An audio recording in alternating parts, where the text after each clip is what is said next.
এমন একটা ম্যাজিক তারেক রহমান ছাড়লেন যেই ম্যাজিকে আওয়ামী লীগ ধূলিসাৎ হয়ে যাচ্ছে। বাংলাদেশের এই মুহূর্তে তারেক রহমান একটি আতঙ্কের নাম আওয়ামী লীগের কাছে, ষড়যন্ত্রবাদীদের কাছে, চোরদের কাছে, বাংলাদেশের অগণতন্ত্র চর্চাকারীদের কাছে। আমি বলছি, কি এমন জাদু তারেক রহমান ছেড়েছেন এই মুহূর্তে, যার কারণে আওয়ামী লীগকে দুশ্চিন্তায় পড়তে হচ্ছে এবং কেন আওয়ামী লীগ এতটা বিচলিত হচ্ছে। তারেক রহমানের যেই নেতৃত্ব, সেই নেতৃত্বে আওয়ামী লীগ এখন হতভম্ব হয়ে গিয়েছে। আপনারা জানেন, গতকালকে বাংলাদেশ জাতীয়তাবাদী দলের প্যাডে মির্জা ফখরুল ইসলাম আলমগীর সাহেবের স্বাক্ষরিত যে আহ্বান পৌঁছে দেওয়া হয়েছে, ঐক্যের আহ্বান, সেই ঐক্যের আহ্বানটা আওয়ামী লীগ কোনোভাবে ভালোভাবে মেনে নিতে পারেনি। আওয়ামী লীগ বিগত প্রায় এক যুগের অধিক সময় পর্যন্ত চেয়েছে বাংলাদেশের সকল ইসলামপন্থী রাজনৈতিক দল অথবা ভিন্ন আদর্শের রাজনৈতিক দল কারো সাথে বিএনপির কোনো ঐক্য না হোক, বিএনপি কারো সাথে ঐক্যবদ্ধভাবে এক প্ল্যাটফর্মে থেকে শেখ হাসিনার বিরুদ্ধে কোনো আন্দোলন না করুক। সে কারণে বিভিন্ন ধরনের ন্যারেটিভ তৈরি করেছে। তারা আমাদের এই দলের মধ্যেই বিভিন্ন প্রকার প্রপাগান্ডা ছড়িয়ে দিয়ে বিএনপি থেকে অনেক বড় বড় রাজনৈতিক দলকে দূরে রাখার চেষ্টা করেছে। কখনো বুঝানো হয়েছে যে এই দলের সাথে এই দলগুলো থাকলে আমরা বিশ্বের কাছে এভাবে পরিচিতি লাভ করব, আপনার এই দলের সাথে ইসলাম থাকলে, ধর্ম থাকলে, দাড়ি থাকলে, টুপি থাকলে বিশ্বের মানুষের কাছে আমরা হালকা হয়ে যাব। এই সকল বিভিন্ন প্রপাগান্ডাগুলো গত প্রায় 16 বছর পর্যন্ত বাংলাদেশে হয়েছে।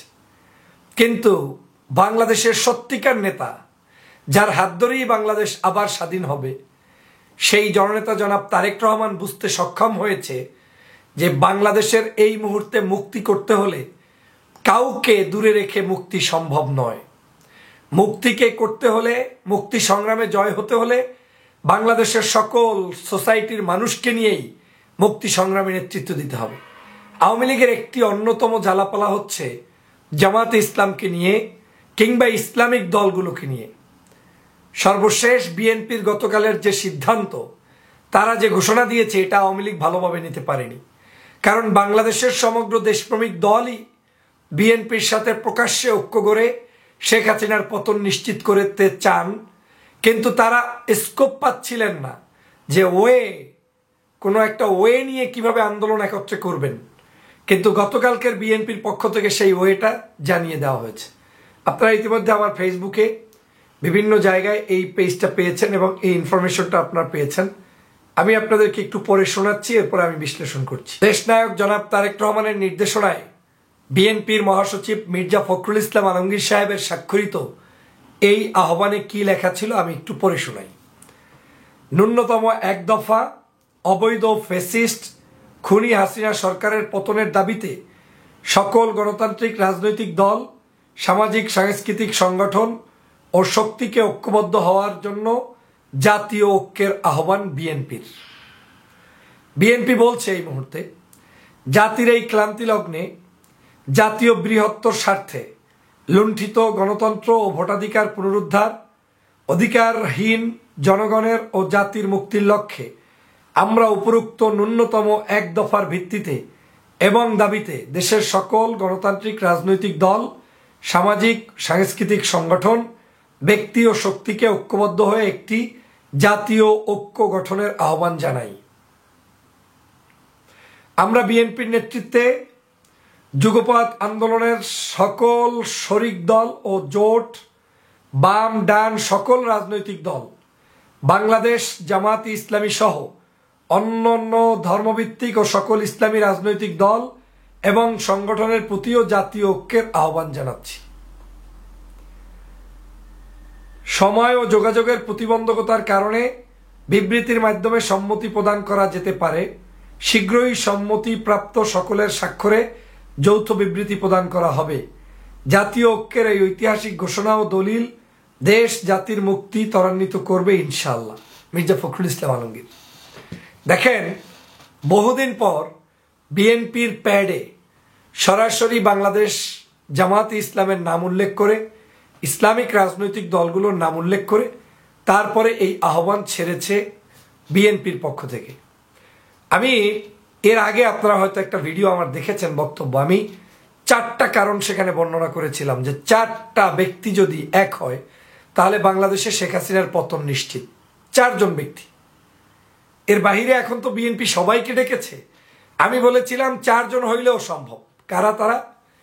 বিএনপি, বাংলাদেশ জামাতে ইসলাম, ইসলামী আন্দোলন বাংলাদেশ এবং হেফাজতপন্থী মামুনুল সাহেবদের একটি গ্রুপকে নিয়ে যে কোনো ধরনের একটা মোর্চা হতে পারে। কারণ বাংলাদেশের মানুষ এই মানুষদের সাথে সম্পর্কিত, তাদেরকে দূরে রেখে কোনো আন্দোলন সফল করা যাবে না। এবং তাদেরকে যারা দূরে রাখতে বলবে তারা মূলত আমার কোনো সুহৃদ বা কাছের বন্ধু নয়, তারা মূলত আমার কোনো কল্যাণ চাচ্ছে না। সে কারণে আমাকেই সিদ্ধান্ত নিতে হবে যে আমি আসলে কার সাথে কিভাবে আমি আন্দোলনে সম্পৃক্ত থাকব এবং কাকে নিয়ে দেশ জয় করব। বিএনপির এই সিদ্ধান্তকে আমি সাধুবাদ জানাই। বাংলাদেশের মানুষের মুক্তির জন্য বিএনপি এখন যে উন্মুক্তভাবে এক দফা দাবিতে এই জামাত সহ সকল রাজনৈতিক দলের সাথে প্রকাশ্যে ঐক্য গড়তে যাচ্ছে এবং আন্দোলনে শরিক হচ্ছে, আমি মনে করি এটাই বাংলাদেশ জাতীয়তাবাদী দলের পক্ষ থেকে সর্বোচ্চ দেশের মানুষের প্রতি চিন্তা চেতনা করে কল্যাণকর রাষ্ট্র গঠনের জন্য এর চেয়ে ভালো আহ্বান আর কিছু থাকতে পারে না। বিএনপির এই আহ্বানে সাড়া দিয়ে আমার বিশ্বাস বাংলাদেশের সকল রাজনৈতিক দল বিএনপির সাথে ঐক্যবদ্ধ হবেন এবং তারা তাকে সমর্থন জানিয়ে এই মুহূর্তে ফ্যাসিবাদের কবল থেকে বাংলাদেশকে রক্ষা করবেন। এবং আমি বিএনপিকে এতটুকু স্মরণ করিয়ে দিতে চাই, শুধুমাত্র প্রকাশ্যে ঐক্য করার মধ্য দিয়েই নয়, আমি আরেকটা ফর্মুলা দিয়েছিলাম যে বাংলাদেশের সমগ্র নাগরিককে যদি বিশ্বস্ততার জায়গায় আনতে হয় তাহলে ইসলামপন্থী রাজনৈতিক দল এবং যাদের সাথে ঐক্য হবে তাদেরকে কোথায় কে কোনভাবে নির্বাচিত হয়ে বাংলাদেশের কোন আসন থেকে কে কিভাবে সংসদে ঢুকতে পারে তার নিশ্চয়তা আগেই আন্দোলনে আগে করতে হবে। 300 আসন বন্টন করে প্রত্যেককে নির্দিষ্ট আসনগুলোতে হোপ তৈরি করে ওই আসনে অন্য কোনো দলের প্রার্থী থাকবে না বলে ঘোষণা দিয়ে তাদেরকে নিয়ে মাঠে নামতে হবে। তাহলে কি হবে? শক্তি সঞ্চয় হবে, প্রত্যেকেই তার এনার্জি নিয়ে কাজ করবে। যেমন উদাহরণস্বরূপ, আপনি যেখানে চরমনায়ের পীরকে নমিনেশন দিবেন ওখানে ধানের শীষের প্রার্থীই থাকবে চরমনায়ের পীর, ওখানে জামাতের প্রার্থীই থাকবে চরমনায়ের পীর। এভাবে করে জামাতের যেখানে ডাক্তার শফিক সাহেবকে প্রার্থী করবেন আপনার ওখানে তার চরমনায়ের পীরের প্রার্থী ডাক্তার শফিক সাহেব, বিএনপির প্রার্থী ডাক্তার শফিক সাহেব। তেমনিভাবে বিএনপির যেখানে প্রার্থী থাকবে সেখানে চরমনায়ের প্রার্থী হচ্ছে বিএনপির প্রার্থী, জামাতের প্রার্থী বিএনপির প্রার্থী, এভাবে করে হেফাজতের প্রার্থী বিএনপি প্রার্থী। এই প্রার্থী নিশ্চয়তা আপনাকে করে মাঠে নামতে হবে। দেন আপনার এই 4টা ভিআইপি দল বা আপনার সাথে যাদের ঐক্য হবে, যাদের ন্যূনতম সংসদে যাওয়ার যোগ্যতা আছে, সেই দলগুলোর কেন্দ্রীয় পর্যায়ের মিনিমাম 1 জন করে নেতা নিশ্চিত বিজয় হচ্ছে, সংসদে যাচ্ছে, তার নিশ্চয়তা করে ওই আসনগুলো ছেড়ে দিতে হবে। যেমন দেশনেত্রী বেগম খালেদা জিয়া ব্যারিস্টার মওদুদ আহমেদকে আসন ছেড়ে দিয়ে সংসদে এনেছিলেন 2007-এর সেই ইলেকশনের পরে। এভাবে করে চরমনায়ের পীরকে সংসদে আনার ব্যবস্থা করতে হবে, মামুনুল সাহেবকে সংসদে আনার ব্যবস্থা করতে হবে, আপনার বিএনপির তো অটোমেটিক আসবে, জামাতের প্রার্থীকে সংসদে আনার ব্যবস্থা করতে হবে। এভাবে করে বাছাইকৃত মানুষদেরকে নিয়ে আসতে হবে। যদি সেটা আনা সম্ভব হয় ফ্যাসিবাদের পতন নিশ্চিত। বিএনপি যে উদ্যোগ এখন নিয়েছে এই উদ্যোগকে আমি স্বাগত জানাই, ধন্যবাদ জানাই এবং এই বাংলাদেশের মানুষের মুক্তি হবে বলে আমি বিশ্বাস করি। এখন আমাদের দায়িত্ব আছে, আমাদের দায়িত্ব হচ্ছে শুধু বিএনপি, জামাত, জাতীয় পার্টি কিংবা অন্য দল কে কি করছে এটা দেখে বসে থাকার সুযোগ নেই। আমাদের কাজ হচ্ছে ফ্যাসিবাদের মুক্তি আন্দোলনে আপনার পক্ষ থেকে আপনি ভূমিকা পালন করবেন। রেমিটান্স পাঠাবেন না। বাংলাদেশে শেখ হাসিনার পতন হওয়া ছাড়া বাংলাদেশের সাথে আপনার কোনো সুসম্পর্ক নেই। সম্পর্ক হবে সেদিন যেদিন আমার দেশ স্বাধীন হবে। অতএব আপনি সেই কাজ অব্যাহত রাখবেন। বাংলাদেশের স্বৈর শাসকের বিরুদ্ধে আপনি দেশে বিদেশে সমগ্র জায়গায় আইন মেনে তারপরে আপনি প্রতিবাদ অব্যাহত রাখবেন। বিভিন্ন দেশের শাসকদেরকে জানাবেন আমার দেশের দুরবস্থার কথা। ইনশাআল্লাহ বাংলাদেশের নাগরিকের বিজয় সুনিশ্চিত।